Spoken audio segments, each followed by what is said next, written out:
Hey guys, it's Penelope in London, and what I'm going to do is share with you a book that I've been reading.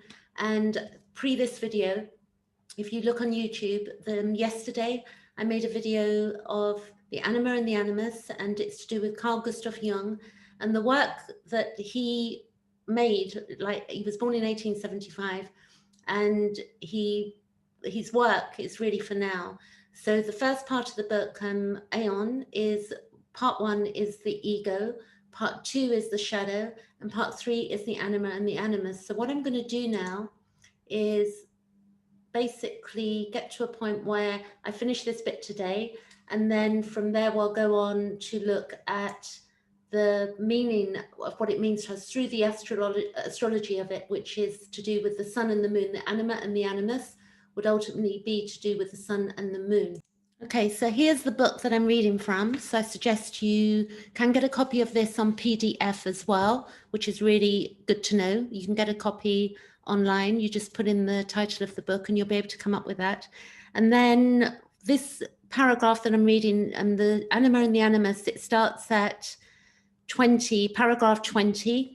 And then it goes on. And the beautiful thing I would say about Jung's work, he put everything into paragraphs. So it's so easy to reference with people when you're having discussions in his chapters. And I left off yesterday. I finished off at 21 paragraph. Actually, it was paragraph 31. And now I'm going to read from paragraph 32 and finish off this section today so that it's put out there so people can listen to it if they don't want to read it.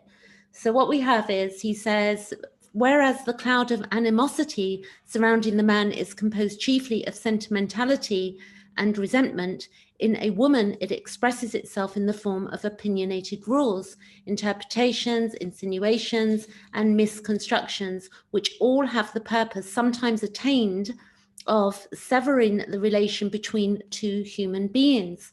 The woman, like the man, becomes wrapped in a veil of illusions by her demon familiar. And as the daughter who alone understands her father, that is eternally right in everything, she is translated to the land of sheep, where she is put to graze by the shepherd of her soul, the Animus. Like the Anima, the Animus too has a positive aspect. Through the figure of the father, he expresses not only conventional opinion, but equally what we call spirit, philosophical or religious ideas in particular, or rather the attitude of resulting from them. Thus, the animus is a psychopomp, a mediator between the conscious and the unconscious, and a personification of the latter. Just as the anima becomes, through integration, the eros of consciousness, so the animus becomes a logos. And in the same way, the anima gives relationship and relatedness to a man's consciousness. The animus gives to a woman's consciousness a capacity for reflection, liberation, and self-knowledge. The effect of anima and animus on the ego is a principle the same. This effect of extremely difficult to eliminate, because in the first place it is uncommonly strong and immediately fills the ego personality with an unshakable feeling of righteousness. In the second place, the cause of the effect is projected and appears to lie in objects and objective situations. Both these characteristics can, I believe, be traced back to the peculiarities of the archetype. For the archetype, of course, exists a priori, I think that says. This may possibly explain the often totally irrational yet undisputed and indisputable existence of certain moods and opinions. Perhaps these are so notoriously difficult to influence because of the powerfully suggestive effect emanating from the archetype. Consciousness is fascinated by it, held captive as if hypnotized. Very often the ego experiences a vague feeling of moral defeat and then behaves all the more defensively, defiantly, and self-righteously, thus setting up a vicious circle which only increases its feeling of inferiority. The bottom is then knocked out of the human relationship, for like megalomania, megalomania, a feeling of inferiority, makes mutual recognition impossible, and without this there is no relationship. So this Anima Animus is, really about the relationships and how things go pear-shaped with, between the male and the female. Jung also did say, and I don't know if anybody wants to correct me on this who knows Jung's work, that basically the Anima and the Animus, the problems and the issues that we have with it are very much played out in intimacy, not just in, our general relationships, not, like with work and stuff like that, or with friends, male friends, but mainly when it gets more intimate and there's intimacy involved. That's when we really begin to be able to do this work.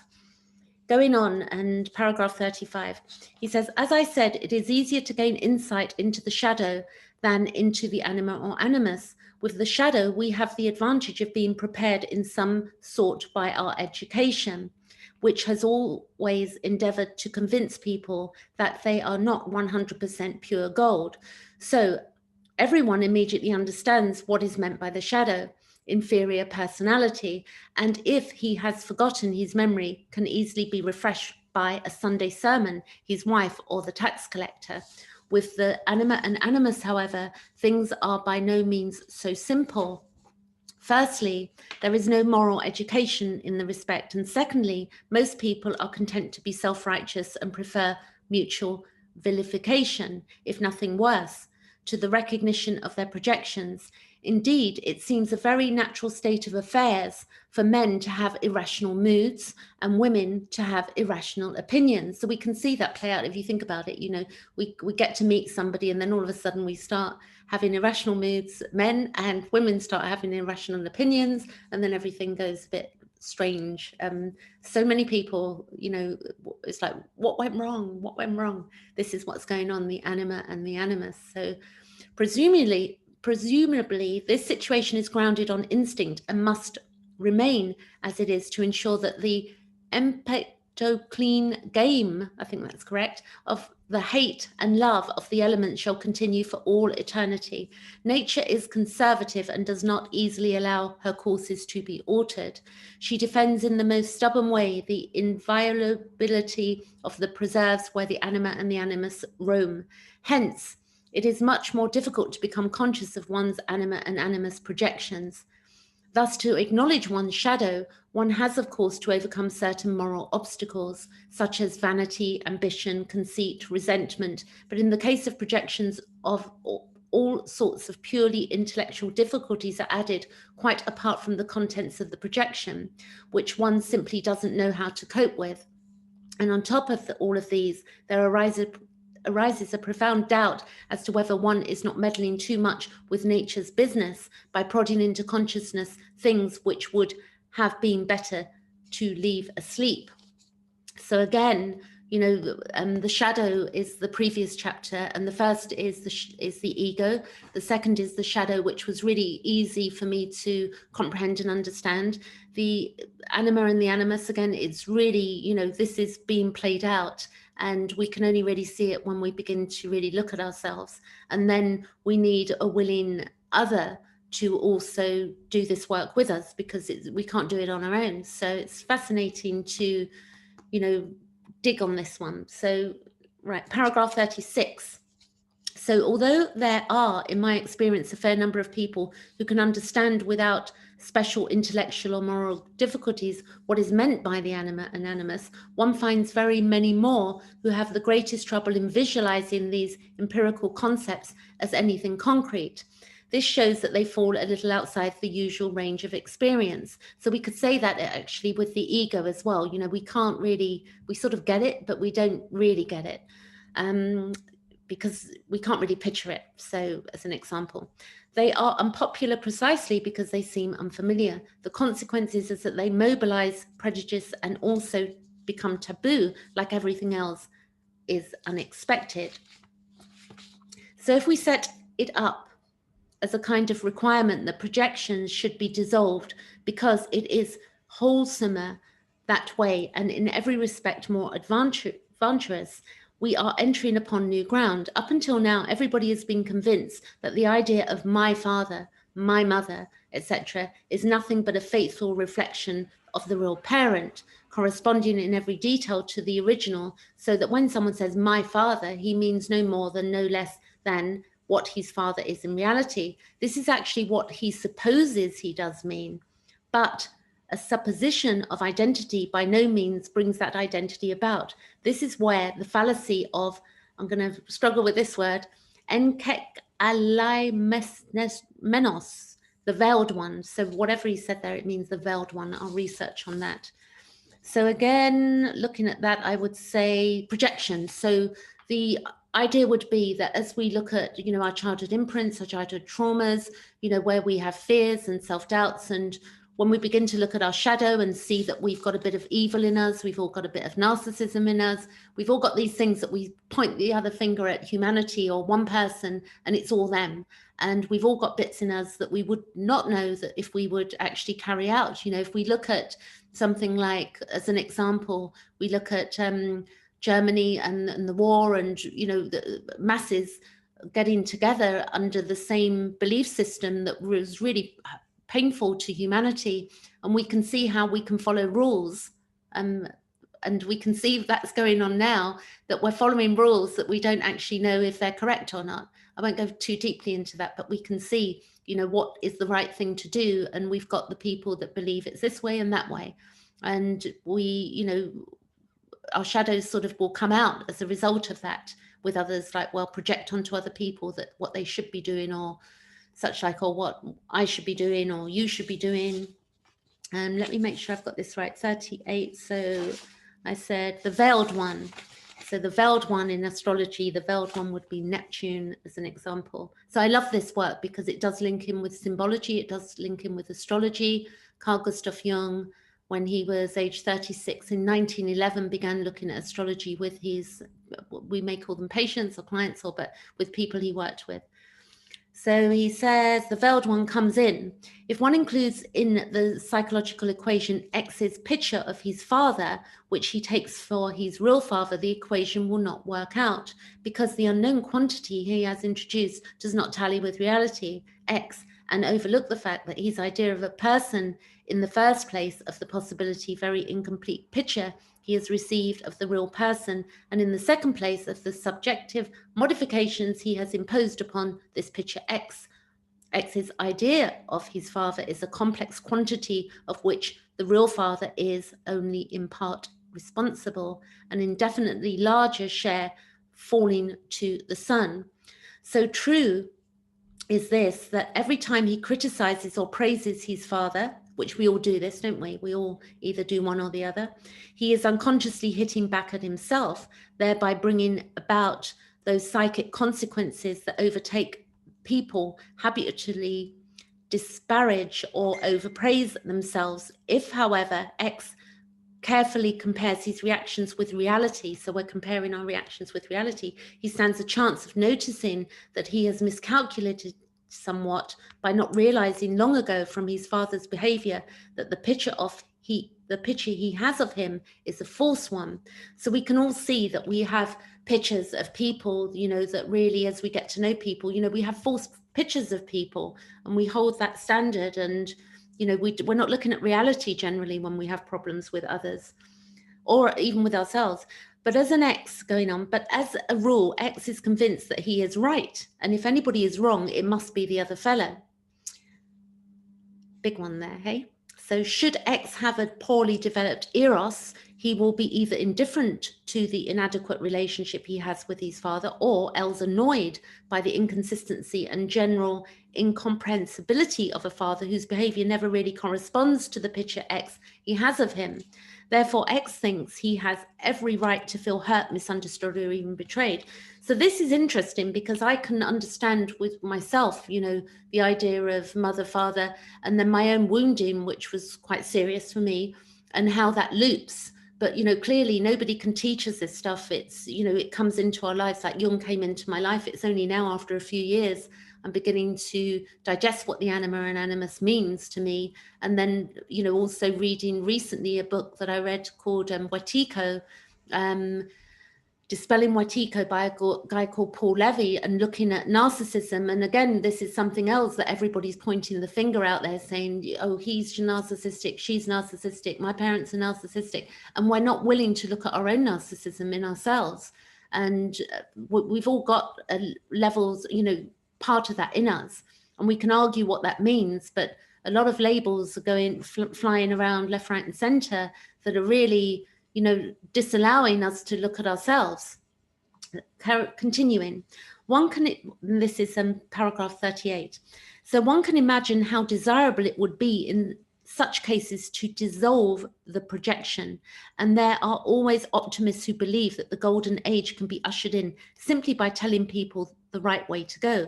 But just let them try to explain to these people that they are acting like a dog chasing its own tail. To make a person see the shortcomings of his attitude, considerably more than mere telling is needed, for more is involved than the ordinary common sense can allow. What one is up against here is the kind of fateful misunderstandings which, under ordinary conditions, remains forever inaccessible to insight. It is rather like expecting the average respectable citizen to recognize himself as a criminal. This is paragraph 39. I mention all this just to illustrate the order of magnitude to which the Anima-Animus projections belong, and the moral and intellectual exertions that are needed to dissolve them. Not all the contents of the Anima and the Animus are projected, however. Many of them appear spontaneously in dreams and so on, and many more can be made conscious through active imagination, in this way we find that thoughts, feelings, and effects are alive in us, which we would never have believed possible. Naturally, possibilities of this sort seem utterly fantastic to anyone who has not experienced them himself. For a normal person knows what he thinks.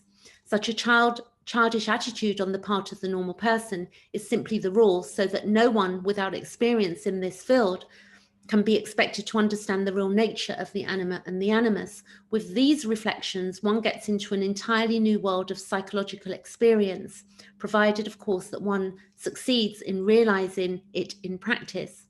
Those who do succeed can hardly fail to be impressed by all that the ego does not know and never has known.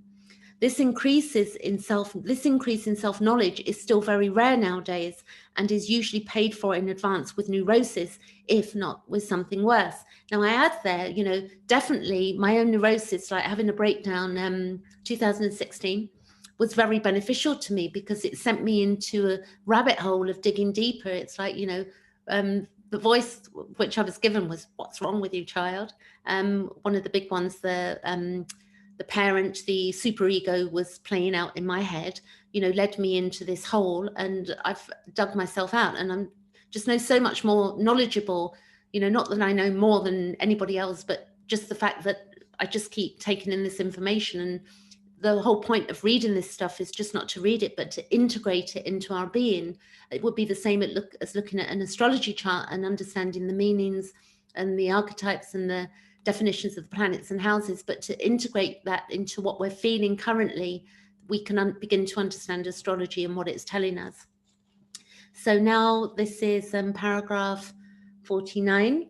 I'm continuing here with the autonomy of the collective unconscious expresses itself in the figures of the Anima and the Animus.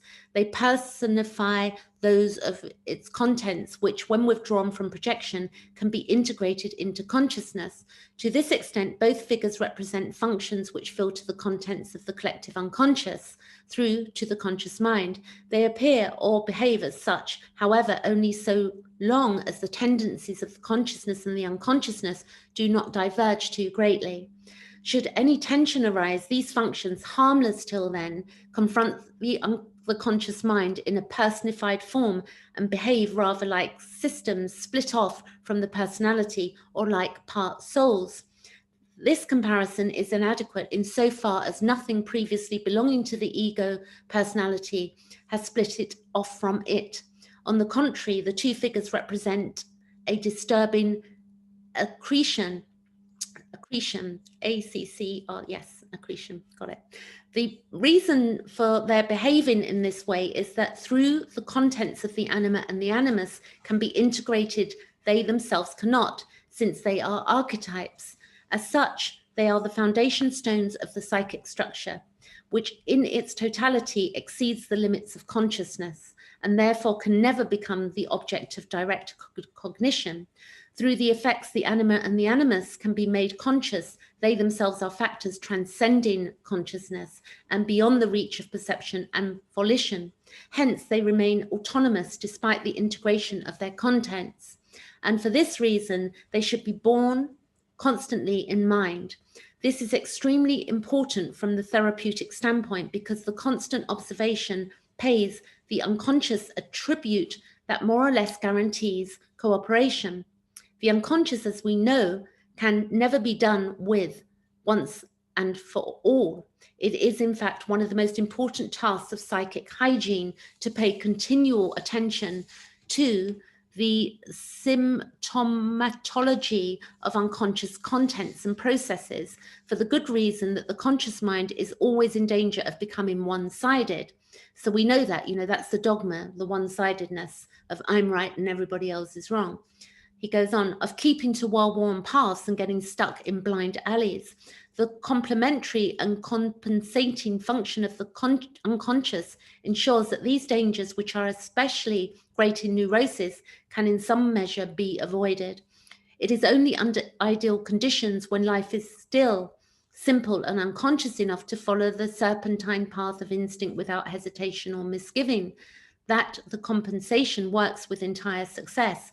The more civilized, the more conscious and complicated a man is, the less he is able to follow his instincts. His complicated living conditions and the influence of his environment are so strong that they are drown the quiet voice of nature. Opinions, beliefs, theories, and collective tendencies appear in its stead and back up the aberrations of the conscious mind. Deliberate attention should then be given to the unconscious so that the compensation can set to work.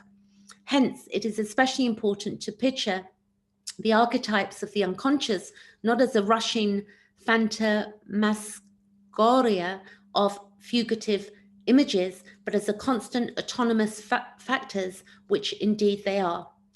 So again, this is the shadow work. It's like, you look at your shadow, you understand, you get rid of the dogma, and you begin to take on board that you've got all of these different parts that you're living and playing out, and that, that we're not so squeaky clean, that, we've got all these different parts inside of us. We've got divinity, we've got the devil. It's not just one thing. So 41, we're nearly finished on this part. I've got 41 and 42 and paragraph, and that's it. And then we'll have a brief look at a chart. So both these archetypes are, as practical experiences, possesses a fatality that can on occasion produce tragic results. They are quite literally the father and the mother of all of the disastrous entanglements of fate, and have long been recognized as such by the whole world. Together they form a divine pair, one of whom, in accordance with his logos nature, is characterized by Thumna and Nous. I don't know what that means, but I'll check that out. But I'm saying what he said here. So rather than Hermes, Hermes actually in astrology would be likened to Mercury, and like Hermes with his ever-shifting hues, while the other, in accordance with his Eros nature, wears the features of Aphrodite, Helen, Selene, Persephone, and Hecate. Both of them are unconscious powers, gods. In fact, as the ancient world quite rightly conceived them to be, to call them by this name is to give them that central position in the scale of psychological values, which has always been theirs, whether consciously acknowledged or not. For their power grows in proportion to the degree that they remain unconscious. Those who do not see them are in their hands, just as the typhus epidemic flourishes best when its source is undiscovered.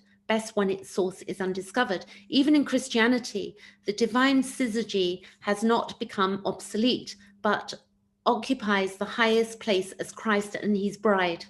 Church parables like these prove extremely helpful in our attempts to find the right criterion for gauging the significance of these two archetypes.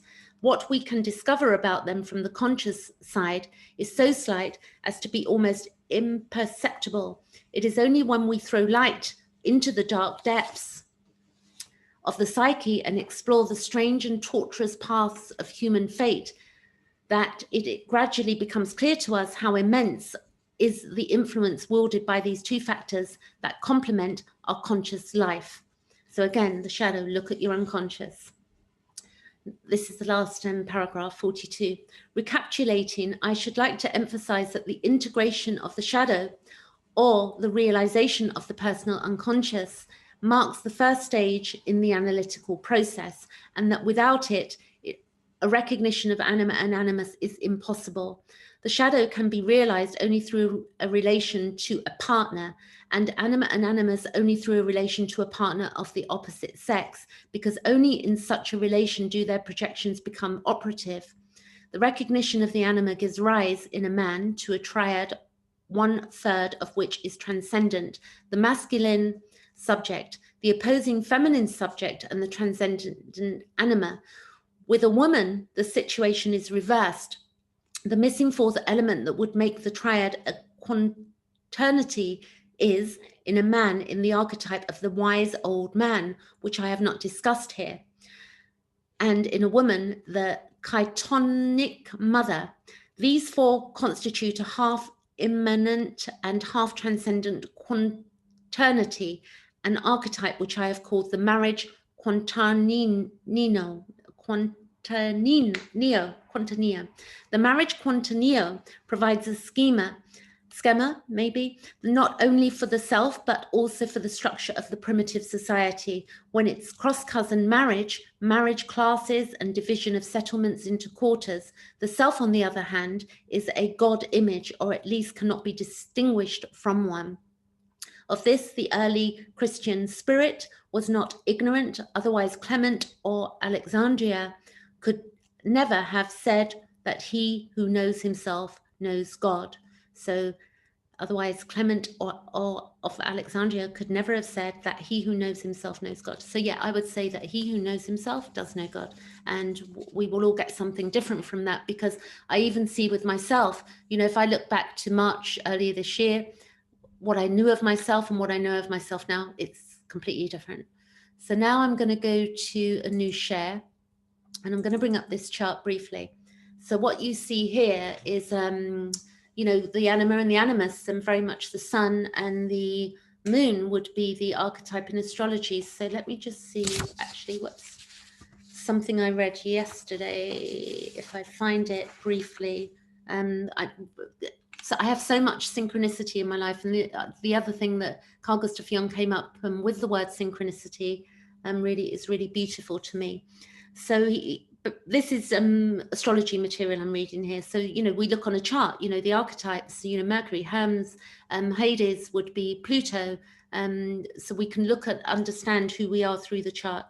So he says, by the meeting of the sun and the moon, two big life polarities meet and match, light and dark. So the sun is light, the moon is the dark, unconscious. So light and dark, unconscious and conscious will, Anima and Animus, in union terms, join to complement each other. The two persons definitely feel at ease with each other. They feel, so this is about, you know, the sun and moon in synastry. I'm not going to go deeper into astrology, but that's it for today. I've really hoped that you do watch the first part of this, because it links into this one. And if you need to, if you want to work on this stuff with me, then just, you know, book a session with me, and if you work on your chart as well, and begin to integrate this stuff so that you live, you know, that we become whole. And that we're at this point where Pluto's moving into Aquarius in 2023, 2024, because it retrogrades. You see here, we've got Saturn and Jupiter 0 degrees on the 21st on the solstice in Aquarius. Jupiter will spend a year in Aquarius. Saturn will spend about 2.5 years in Aquarius. And this is a very defining point for us in society. When all of these, they're in Capricorn, when they were going through Capricorn, we're seeing the breakdown of patriarchal rule. This is very much to do, you know, with the consciousness of mankind and the shift that's going on. This is beautiful work. And I feel very grateful that through my own breakdown or whatever I experienced and my own trauma that I've come to this work. Thanks for watching, and I'll catch you later.